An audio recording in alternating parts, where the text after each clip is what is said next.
Hello ಮತ್ತೆ ಬಂದಿದ್ದೀನಿ. ಇವತ್ತು ಮಾರ್ನಿಂಗಿಂದ ವ್ಲಾಗ್ ಸ್ಟಾರ್ಟ್ ಮಾಡ್ತಾ ಇಲ್ಲ, ಇವತ್ತು ಈವ್ನಿಂಗ್ ವ್ಲಾಗ್ನ ಮಾಡ್ತಾ ಇದ್ದೀನಿ.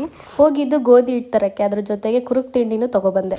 ಎಲ್ಲ ಐಟಮ್ನು ನಾನೇ ಎತ್ಕೊಬಂದೆ. ಸ್ವಲ್ಪ ದೂರ ಎತ್ಕೊಂಡು ಬಾರಪ್ಪಿ ಅಂತಂದ್ರೆ ತಿಂದು ಊದ್ತಾ ಇದೆಯಾ, ಎಕ್ಸರ್ಸೈಸ್ ಆದಂಗೆ ಆಗುತ್ತೆ, ತಗೋಬಾ ಅಂದ.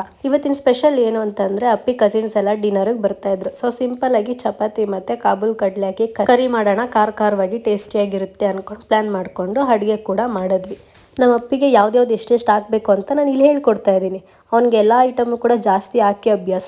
ನಾನು ಆಯಿಲ್ ಕಮ್ಮಿ ಹಾಕಿದ್ರೆ ಅವ್ನಿಗೆ ಆಯಿಲ್ ಜಾಸ್ತಿ ಬೇಕು, ನಾನು ಮಸಾಲೆ ಕಮ್ಮಿ ಹಾಕಿದ್ರೆ ಅವ್ನಿಗೆ ಮಸಾಲೆ ಜಾಸ್ತಿ ಬೇಕು. ಪ್ರತಿಯೊಂದರಲ್ಲೂ ಹೀಗೆ. ಕರಿನೂ ರೆಡಿ ಆಯಿತು, ಚಪಾತಿನೂ ರೆಡಿ ಆಯಿತು. ಈ ಒಂದು ಪ್ರಾಡಕ್ಟ್ನ ನಾನು ಅಮೆಝಾನಿಂದ ತರಿಸಿದ್ದೆ, ಆಯಿಲ್ ಹಾಕೋದಕ್ಕೆ ಅಂತಲೇ.